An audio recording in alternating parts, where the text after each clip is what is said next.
24ویں سورہ ہے اور یہ مدینہ میں نازل ہوئی، 64 آیتیں ہیں، اس میں بہت سے احکامات بھی ہیں، جیسے کہ میں نے پہلے بھی عرض کیا کہ جو مکہ کی صورتیں ان میں زیادہ جو ہے وہ زمین و آسمان کی تخلیق، منکرین حق کے سوالوں کے جواب، منکرین رسالت سے مخاطب کیا گیا ہے، آخرت کی جو ایمان نہیں رکھتے تھے ان کے حوالے سے، لیکن جو مدینہ کی آیات ہیں ان میں جو ہے احکامات کی آیات زیادہ آئیں گی، اور یہاں پہ اللہ تعالیٰ نے شروع سے ہی جو ہے وہ خانگی اور معاشرتی جو احکامات ہیں ان کو جو ہے وہ بتایا ہے۔ اگر معاشرے میں کچھ ایسے لوگ گناہ کریں تو ان کو کیا کرنا ہوگا، معاشرے کو، حکومت کو، جو ظاہر یہ جتنے بھی احکامات دیے گئے ہیں، ظاہر یہ اسلامی ریاست جو ہے اس پہ عمل کرے گی، کوئی فرد یا گروہ اپنے طور پہ پکڑ کے سزا نہیں دے سکتا۔ تو اس میں کہا ہے کہ اگر زنا کرنے والا کوئی شخص ہے، مرد ہے یا عورت ہے، تو اس کو 100 کوڑے کی سزا دی جائے، اور سزا دیتے وقت آپ میں کوئی رحم نہیں آنا چاہیے، کیونکہ ظاہر ہے انہوں نے جرم کیا ہے، اور اس وقت جو ہے وہ ایک چھوٹی سی جماعت بھی مومنین کی وہاں پہ موجود ہونی چاہیے۔ اور پھر آیت 5 میں عورتوں کی جو عزت ہے، پاک دامنی ہے، اس کا کتنا بڑا خیال رکھا گیا کہ اگر کوئی لوگ جو ہے وہ پاک دامن عورتوں پہ تہمت لگائیں جو ہے وہ زنا کی، اور وہ 4 گواہ پیش نہ کر سکیں، یعنی وہ جھوٹی بات کریں یا ان کے پاس کوئی اس کا ثبوت نہ ہو، تو 4 گواہ اگر وہ پیش نہ کریں تو پھر کیا ہے کہ ان کو جو ہے وہ 80 کوڑے مارے جائیں، اور آئندہ سے ان کی شہادت جو ہے وہ قبول نہ کی جائے، کیونکہ یہ لوگ فاسق ہیں۔ تو یہ بہت بڑی جو ہے وہ اللہ تعالیٰ نے جو ہے وہ عورتوں کی جو عصمت ہے، عزت ہے، اس کا جو ہے وہ خیال کیا ہے۔ پھر آیت 6 میں فرمایا ہے کہ اگر کوئی شخص اپنی بیوی پر زنا کی تہمت لگاتا ہے اور وہ 4 گواہ نہیں لے کے آتا، اور اس کی بیوی اس پر اس کی تہمت کا انکار کر دے، تو پھر دونوں جو ہے وہ 4 مرتبہ وہ قسم کھائیں اور یہ کہیں کہ اللہ تعالیٰ جھوٹوں پہ لعنت کرتا ہے۔ تو یہ اس کا بھی پورا طریقہ کار جو ہے یہاں پہ آیت 6 کے آگے سے جو ہے بتا دیا گیا ہے۔ پھر آیت جو 11 ہے سورہ نور کی، اس میں بڑا اہم ایک واقعہ بیان کیا گیا ہے۔ قرآن نے کسی کا نام نہیں لیا، اور میں سمجھتا ہوں کہ اگر قرآن نے کسی کا نام نہیں لیا تو ہمیں بھی نہیں لینا چاہیے۔ اس میں اللہ تعالیٰ نے اگر پردہ پوشی کی ہے تو ہمیں بھی پردہ پوشی ہی کرنی چاہیے۔ یہاں پہ ہے کہ کچھ گروہ نے، کچھ لوگوں نے کسی پہ جو ہے وہ تہمت لگائی، اور تہمت لگانے کے بعد جو ہے وہ اس چیز کو آگے پھیلایا اور کہا کہ جو لوگ اس طرح کی تہمت لگاتے ہیں ان کے لیے جو ہے وہ سخت عذاب ہے۔ اور اس میں یہ کہا گیا کہ اگر کوئی اس قسم کا واقعہ اگر آ بھی جائے تو فوری طور پہ اس کو جو ہے وہ آگے نہیں پھیلانا چاہیے، بلکہ فرسٹ ریئیکشن رویہ یہی ہونا چاہیے کہ نہیں یہ بات ایسی غلط ہے، اس طرح سے نہیں ہے۔ تو یہ کہا گیا کہ مومن جو مرد یا عورتیں ان کے بارے میں نیک گمان کرنا چاہیے۔ اور اس کے بعد پھر آیت جو ہے وہ 23 میں پاک دامن جو ہے وہ عورتیں ان پہ جو تہمت لگاتے ہیں تو ان پہ دنیا اور آخرت کے عذاب کا جو ہے وہ ذکر کیا گیا ہے۔ پھر آیت 27 میں کہا گیا ہے کہ کیا مومنو جب ایک دوسرے کے گھر جاؤ تو اجازت لے کے جاؤ، گھر والوں کو سلام کرو، اور اگر وہ آپ کو لوٹ جانے کا کہیں تو لوٹ کے واپس چلے جاؤ، اس کا جو ہے وہ برا نہ مناؤ۔ اور اگر کسی جگہ پہ کسی کی رہائش نہ ہو اور وہاں پہ اگر تم نے کوئی جگہ اپنی کوئی چیز رکھی ہوئی ہے تو اس کے آپ جانے میں کوئی حرج نہیں ہے۔ جیسے تو اسی سورہ نور میں جو ہے وہ پردے کے حوالے سے بھی جو ہے وہ آیات آئی ہیں، میں ان کا جو ہے وہ ترجمہ آپ کی خدمت میں پیش کرتا ہوں۔ یہ جناب 30ویں اور 31ویں آیت جو ہے ان میں کہا گیا ہے۔ سب سے پہلے دیکھیے پردے کے احکام قرآن کے، ہمارے ہاں تو سب سے فوراً ہوتا ہے کہ پردے سے فوراً ہمارے ذہن عورتوں کی طرف چلا جاتا ہے، لیکن قرآن نے جو پردے کا حکم دیا سب سے پہلے مردوں کو دیا ہے، اور فرمایا کہ اے نبی مومنین سے کہیے کہ اپنی نگاہوں کو نیچی رکھیں، یغضوا ابصارہم، یعنی اپنی نگاہوں کو بے باک نہ ہونے دیں۔ تو نیچی رکھنے کا مطلب یہ ہے کہ بے باک نہ ہونے دیں، خیالات میں پاکیزگی رکھیں، خیالات جو ہے وہ غلط نہ کریں، اور اپنی شرمگاہوں کی حفاظت کریں، یہ ان کے لیے زیادہ پاکیزہ ہے، یقیناً اللہ باخبر ہے ان سب سے جو وہ کرتے ہیں۔ تو سب سے پہلے مومن مردوں کو جو ہے وہ سورہ نور کی آیت 30 میں پردے کا، یعنی پردہ بیسیکلی تو وہی ہے، آپ کی نگاہوں کے بے باک ہونا اور اپنے خیالات کا پاکیزہ ہونا، آپ کی سوچ کا درست ہونا، جس کا قرآن نے کہا ہے۔ میکینیکلی تو بعد کی بات آتی ہے۔ دوسری پھر اس کے بعد اپنی مومن عورتوں کے لیے بھی کہا گیا ہے کہ وہ بھی اپنی نگاہیں نیچی رکھیں، یعنی اپنی نگاہوں کو بے باک نہ ہونے دیں، اپنے خیالات پاکیزہ رکھیں، اپنی شرمگاہوں کی حفاظت کریں، اپنی زینت کا اظہار نہ کریں سوائے اس کے کہ جو خود ظاہر ہو جائے، اور اپنے گریبانوں پر اوڑھنیاں چادر لے لیں۔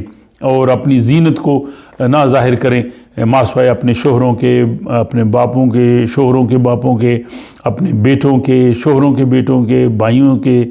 یہ پوری تفصیل اس میں آ جاتی ہے. آپ دیکھ سکتے ہیں بھانجے بھی ہیں اس میں، یعنی وہ رشتے جو محرمات میں ہوتے ہیں. اور اس کے بعد یہ کہا گیا ہے کہ اپنے پاؤں نہ زور سے مار کے زمین پر چلیں اور اپنی زینت کی چیزوں کو جو ہے اس طرح سے ظاہر نہ کریں. تو آپ دیکھ سکتے ہیں کہ اس میں جو پردے کے جو احکامات ہیں وہ کس طرح سے قرآن حکیم نے جو ہے وہ بیان کر دی ہیں. اور اس کے بعد آیت 35 جو ہے وہ اس میں ذکر ہے کہ اللہ تعالیٰ زمین و آسمان کا نور ہے. اللہ نور السماوات والارض کا نور جو ہے وہ کائنات میں ہر طرف جو ہے وہ جاری ہے. اس کے بعد جناب آیت 39 آ جاتی ہے کہ کافروں کے اعمال کی مثال دی گئی ہے کہ ان کا جو اعمال ہیں وہ ایسی ہے کہ جیسے چمکتی ہوئی ریت ہے، یعنی ان کو ان کے اعمال کا اس طرح سے فائدہ پہنچنے والا نہیں ہے.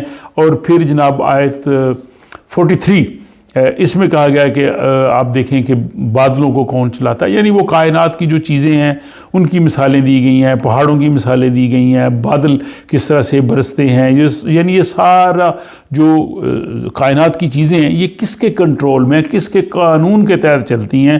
کیا ان کے قانون کو کوئی تبدیل کر سکتا ہے؟